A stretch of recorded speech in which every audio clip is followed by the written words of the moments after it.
There's a version of her that shows up every day. She's put together, she knows what she's doing. She has goals and she meets them, and when someone asks how she's doing, she says, "Good, busy.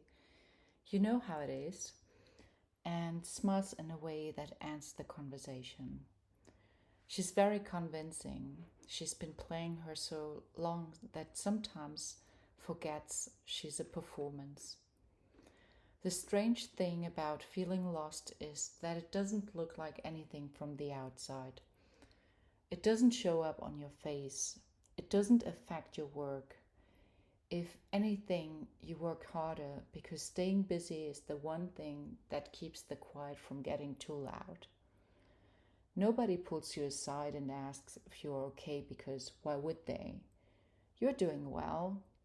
You are by very visible measure fine. And so you carry it alone.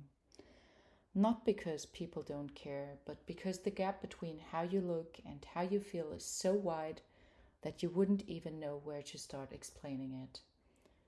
How do you tell someone that you feel lost when nothing in your life looks like loss? You don't. You just keep showing up. You keep performing the version of yourself that everyone expects. And at the end of the day, you come home, and somewhere between walking through the door and sitting down, the mask comes off and the quiet rushes in. The loneliest kind of loneliness is the kind nobody can say. When something visibly falls apart, people gather, they show up. There's a language for that kind of pain. There's a script for how to help. But this kind of lost, the quiet invisible, what is my life actually for kind, there's no script for that. There's no moment where someone puts a hand on your shoulder and says, "I see what you're carrying." Because from where they are standing, you are not carrying anything. You are succeeding. She doesn't talk about this at work, not even close. Not because she doesn't trust the people around her, but because the version of her they know, the capable, composed version, that's the only version they've ever met.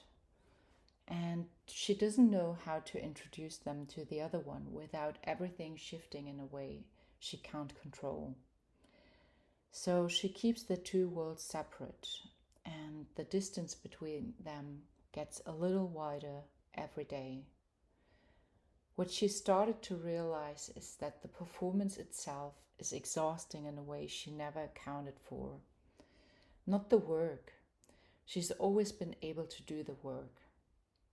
It's the management of appearances, the constant low-level effort of making sure nobody looks too closely. The way you translate everything you're feeling into something socially acceptable before it leaves your mouth. That costs something. Every single day it costs something. And nobody sees the bill. Maybe you know this cost.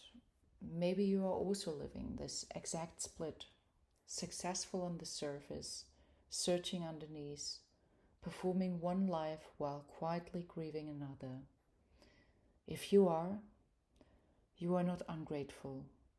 You are not broken. You are not failing at happiness because you can't seem to feel it despite everything you've built. You are just carrying something that never meant to be carried alone, in silence, behind a smile that's become so practiced it no longer requires any effort at all. There's no solution here tonight, just one thing worth saying out loud. You don't have to be fine. Not here, not in this space, not for the next few minutes while you listen. You can't put it down. After recording this, something was written about the exact moment the mask came off. The few seconds between closing the door and sitting down. It's on Substack, link in the description below. Still figuring it out.